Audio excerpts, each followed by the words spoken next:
Olha, hoje, dia 26 de abril, é o Dia Nacional de Combate e Prevenção à Hipertensão.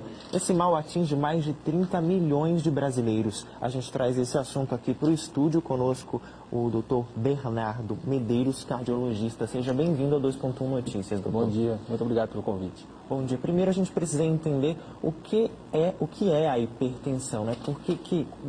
Como é que acontece, o que é essa doença? A hipertensão, né, também conhecida como pressão alta, nada mais é que a pressão aumentada dentro dos vasos do corpo, das artérias do corpo, né? Essa pressão aumentada dentro das artérias do corpo traz uma série de alterações ao organismo, uma série de riscos aos organismos nos mais diversos órgãos. Então, é uma doença bastante abrangente e bastante importante. Agora, por que essa doença acontece, doutor? Quais são as causas mais comuns da hipertensão? Existem aquelas causas agravantes, né? Mas, basicamente, a gente tem que entender que a hipertensão, ela faz parte do próprio processo de envelhecimento do corpo.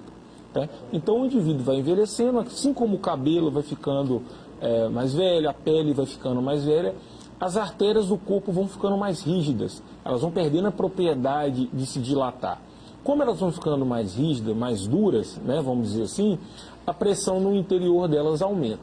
Mas é óbvio que inúmeros outros hábitos de vida contribuem para o aumento ou não dessa pressão. Por exemplo, que hábitos? Por exemplo, são hábitos já consagrados, mas que a gente sempre tem que lembrar. O sedentarismo é um grande vilão, né? A gente sabe que praticar atividade física regularmente mantém os níveis pressóricos melhorados. O estresse, principalmente nos tempos atuais, né? Que existe uma ansiedade aí generalizada de que todo mundo quer tudo para ontem, muita pressão do trabalho, muita pressão no convívio familiar, né? E um detalhe para o brasileiro especificamente falando, que é o consumo do sal. Né?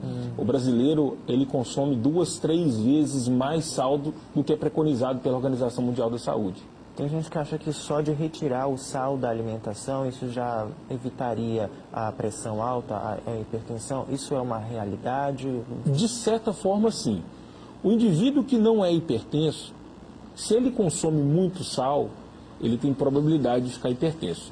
Aquele que é hipertenso leve, se ele, igual você disse, usar o sal de maneira moderada, pode ser que ele nem precise fazer uso de remédio para manter a pressão controlada. E aquele hipertenso grave, se ele não se adequa, se ele continua consumindo muito sal, mesmo com vários medicamentos, provavelmente ele não vai conseguir atingir a meta pressórica dele. Então, o sal realmente modula muito os níveis pressóricos. Então, independente se o indivíduo não é hipertenso ou se ele é um hipertenso grave, o controle do consumo de sal é muito importante. Agora, para deixar em aberto, para você que está acompanhando a gente, você pode mandar a sua pergunta pelas nossas redes, pelo número de WhatsApp que aparece agora no seu vídeo, também pelo direct no Instagram ou pela transmissão no Facebook. A gente vai fazer a sua pergunta aqui para o nosso especialista ao vivo. Nós temos uma pergunta aqui da Mercedes Silva. Ela diz o seguinte: acredito que minha filha tenha pressão alta. Ela tem 15 anos e sempre está com uma temperatura do corpo muito elevada. Isso seria um sinal de preocupação? Devo procurar um médico? Bom, pela temperatura não, né? O fato de estar com temperatura alta não necessariamente quer dizer que a pessoa está com a pressão alta. Temperatura alta é febre, tem que pensar em alguma doença inflamatória e infecciosa, né? Mas não quer dizer que pessoas jovens não possam ter hipertensão, né? Principalmente um tipo de hipertensão chamada hipertensão secundária, que acontece de 3 a 5% do total de hipertensos, né? O que quer dizer isso? Não é que a pressão alta seja doença primária, essa que a artéria vai ficando dura. Sim, é o reflexo de outra doença de base. Por exemplo, doenças da tireoide, doenças do rim, um negócio que pouca gente sabe. Distúrbio do sono, quem dorme mal, quem tem aquela apneia do sono, quem ronca muito, é uma causa muito comum de hipertensão secundária. Nesses casos, principalmente em jovens, que a gente sempre tem que pensar, jovem hipertenso, a gente sempre tem que pensar em hipertensão secundária, você simplesmente dar o remédio de pressão não costuma melhorar. Você tem que tratar a causa de base. Então, por exemplo, na apneia do sono, não adianta você ficar dando remédio de pressão. Você tem que tratar, melhorar o sono, o indivíduo tem que emagrecer, usar aqueles dispositivos para respirar durante a noite. Aí sim, consequentemente, a pressão tende a melhorar. Então é importante esclarecer esses dois pontos, que os tratamentos para esses dois tipos de hipertensão são completamente diferentes. Completamente diferentes. Doutor, nós temos uma outra pergunta aqui da Marina Pinheiro, do Parque 10. Como identificar hipertensão em crianças? Existe casos de crianças hipertensas? Como eu acabei de falar, existe, principalmente essas hipertensões secundárias, tá?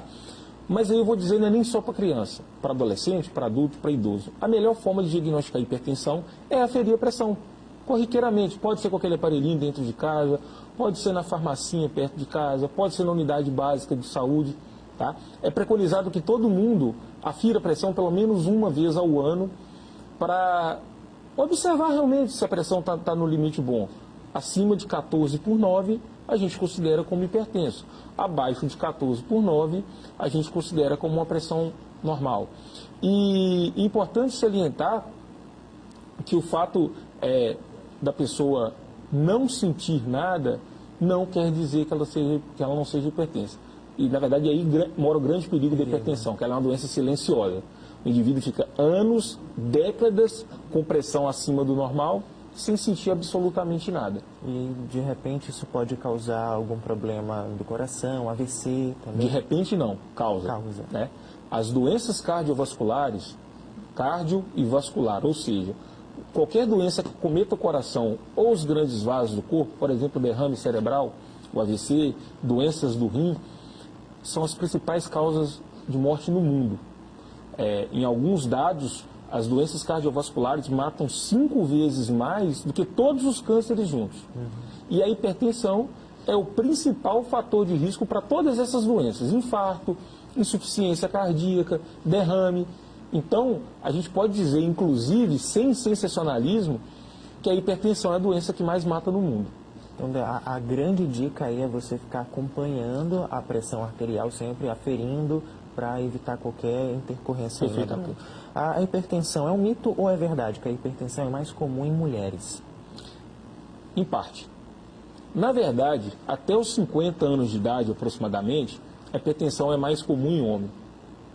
Entretanto, a mulher, depois da menopausa, por uma questão hormonal, ela acaba começando a apresentar níveis pressóricos elevados, inclusive até passando a média do homem. Então, a partir de 50 anos, a gente pode dizer que a hipertensão passa a ser um pouco mais prevalente em mulher, abaixo disso ela é um pouco mais prevalente em homem. Agora, o consumo de álcool, doutor, ele altera a pressão, ele é prejudicial para quem tem hipertensão? Sim. O consumo abusivo do álcool eleva os níveis pressóricos. Mas veja bem, eu disse o consumo abusivo, né? O consumo moderado, tido popularmente aí como etilismo social, ocasional, na verdade parece até conferir um fator de proteção cardiovascular, justamente porque ele acaba combatendo um pouco o estresse, o indivíduo ali no final do trabalho, chega em casa, toma uma taça de vinho, acaba dormindo um pouco melhor. Agora, o consumo abusivo de álcool, sim, está relacionado com o aumento da pressão. É uma doença que não tem cura, mas pode ser controlada, é isso? Ou em alguns casos pode ser revertida? Assim como várias doenças, quando a gente fala que não tem cura, parece muito traumático para o paciente, né? É um processo de envelhecimento, vamos considerar assim. Existem duas formas de você lidar com isso. Você lidar entendendo que você precisa melhorar seus hábitos de vida, então, praticar atividade física regular, moderar o consumo do sal, do álcool, controlar o estresse, tratar isso com especialista para reduzir os níveis de estresse. Com isso, pode ser que você controle sua pressão arterial sem precisar tomar medicamento. Correto? E agora, pode ser que às vezes, mesmo fazendo isso tudo, precise usar medicação. Mas você usando remédio ou não, aderindo aos bons hábitos de vida, a pressão ficando dentro do limite considerado alto, a média dela permanecendo abaixo de 14/9, o indivíduo vai ter uma vida totalmente normal em todos os aspectos, inclusive para a própria atividade física. Agora, existem alguns sinais, alguns, digamos assim, sintomas que a pessoa possa suspeitar que ela esteja com a pressão um pouco alterada, que ela tenha que se preocupar, que ela tenha que ir ao pronto-socorro? Esse é o grande perigo. A gente já falou aí que é uma epidemia silenciosa, mas não existe, então... Exatamente. Quando a gente está falando de urgência ou emergência hipertensiva, algumas pessoas chamam de pico hipertensivo, é quando a pressão realmente atinge níveis muito altos, geralmente acima de 22/12. Esses níveis pressóricos podem sim trazer sintomas, mas eles são muito menos frequentes, tá? Normalmente, quando a pressão está 16, 17, a pessoa está com a dor de cabeça, é mais provável que a dor esteja aumentando a pressão do que a pressão causando essa dor. Volto a dizer, pressão alta, o grande perigo dela, que na casa de 15, 16, 17, costuma ser uma doença totalmente silenciosa. Perfeito. O Tiago Silva, da Compensa, ele pergunta o seguinte: comer muita carne vermelha pode causar alguma alteração na pressão? Não digo somente da carne vermelha, né? Vou falar de dieta de forma geral. Existe um grupo de estudo americano que propôs algumas intervenções em dieta para reduzir o risco cardiovascular, melhorar os níveis pressóricos. Chama dieta DASH em inglês, né? O que essa dieta preconiza? Que o indivíduo consuma alimentos mais saudáveis, então mais verdura, mais legume, leite e derivados, de preferência desnatado, comida sem muita taxa de gordura, de açúcar. E falando da carne, o problema em si não é a carne vermelha, mas desde que seja uma carne vermelha magra, não uma carne vermelha gordurosa, tá? Isso realmente, a pessoa tirar a gordura da carne vermelha, diminuiu o risco cardiovascular, melhorou os níveis pressóricos. Perfeito. Doutor, só para a gente finalizar, é importante dizer que é um mal que tem tratamento, a pessoa pode viver uma vida, inclusive longa, né, fazendo todos os procedimentos, tomando todas as precauções e sempre acompanhando aí como é que está a pressão arterial, né? Exatamente. Como eu disse, é a doença que mais mata no mundo e a gente tem um dia do ano para falar sobre ela, né? E é uma doença que está intimamente relacionada com os hábitos de vida. Diferente de outras doenças, por exemplo, alguns tipos de câncer, que independente do que você fizer, pode desenvolver ou não, a hipertensão depende muito mais do indivíduo do que da carga genética.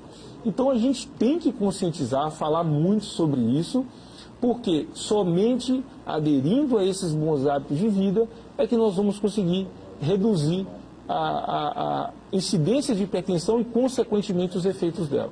Dr. Bernardo Medeiros, cardiologista, muito obrigado pela sua presença aqui no 2.1 Notícias. Como é que os nossos telespectadores podem encontrar o senhor nas redes sociais? Pode me encontrar na rede social, tem meu Instagram, Dr. Bernardo Medeiros.